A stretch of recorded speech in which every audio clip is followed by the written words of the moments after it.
In gaining access to the pulp chamber of a maxillary molar, it pays to take your time in refining the final occlusal opening. I use a surgical length number 4 high-speed surgical length round burr to gain entry into the pulp chamber.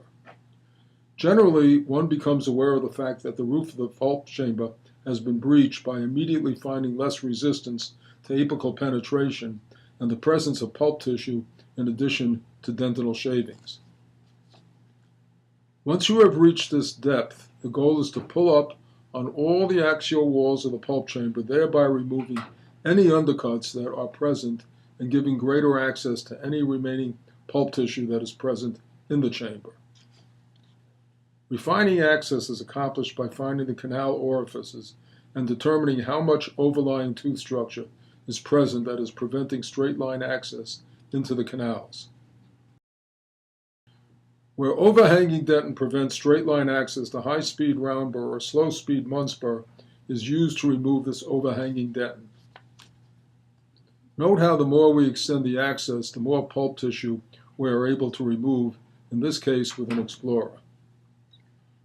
When we clearly have straight line access to the pulp chamber and can see them clearly through the occlusal opening, we irrigate the canals and use the largest safe side reamer that we believe will negotiate to the apex with minimal resistance.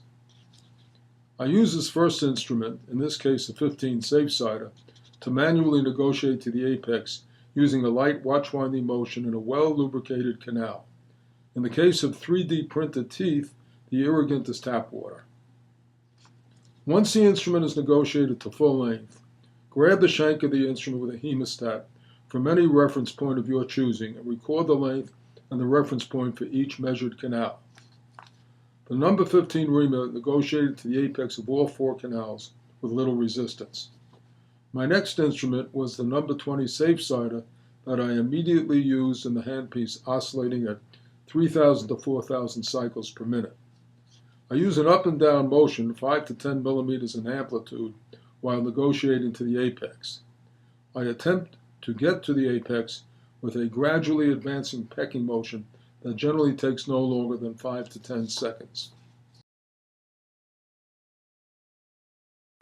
I noticed that when I attempted to use the number 20 safe-sider in the oscillating handpiece when shaping MB2, I was encountering significant resistance.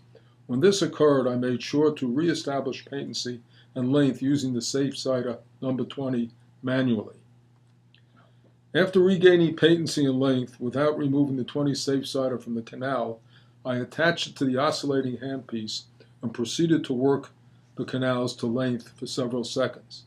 I then proceeded to work the 20 safe-sider to the apex in the other canals that did not present excessive resistance.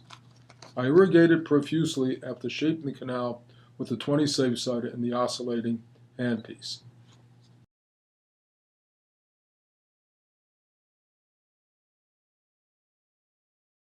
I then skipped the 25 safe-sider and jumped to the 30 safe-sider, also used from the start in the oscillating handpiece.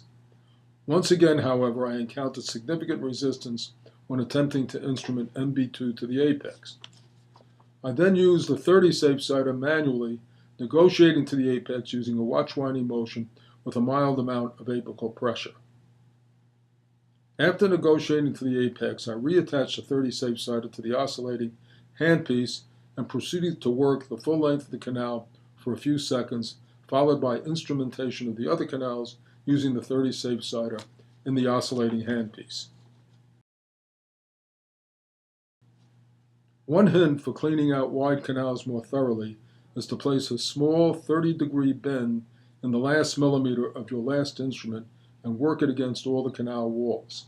The bent portion will touch the axial walls of the canal better than a straight instrument and remove more pulp tissue. Using the oscillating handpiece, it removes tissue with great efficiency. Note how even large canals are well cleansed of pulp tissue after opening them to no larger than a 3002 tapered stainless steel safe-sider reamer. We can fit gutta percha points with the canals still wet. In this case, the canals were wide enough for me to try in median gutta percha points. I cut them back to the point where they all had tug back without extending beyond the confines of the root. Once the points were fitted and the canals dried, I coated the canal walls with easy-fill cement using the bidirectional spiral as the applicator. Note how I load the spiral with a generous amount of cement and then apply it within 3 millimeters of the apex, not to the apex. This prevents the applicator from breaking if an apical curve is present and also prevents excess cement extruding over the apex due to the applicator.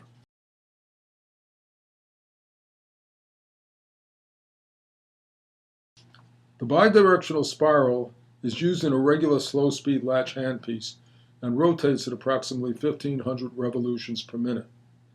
After all the canals are coated with cement, I then coat the pre-fitted gutta-percha points with the cement and place them into their respective canals. For convenience of working, I sear off each point at the level of the canal orifice after it is placed in the canal.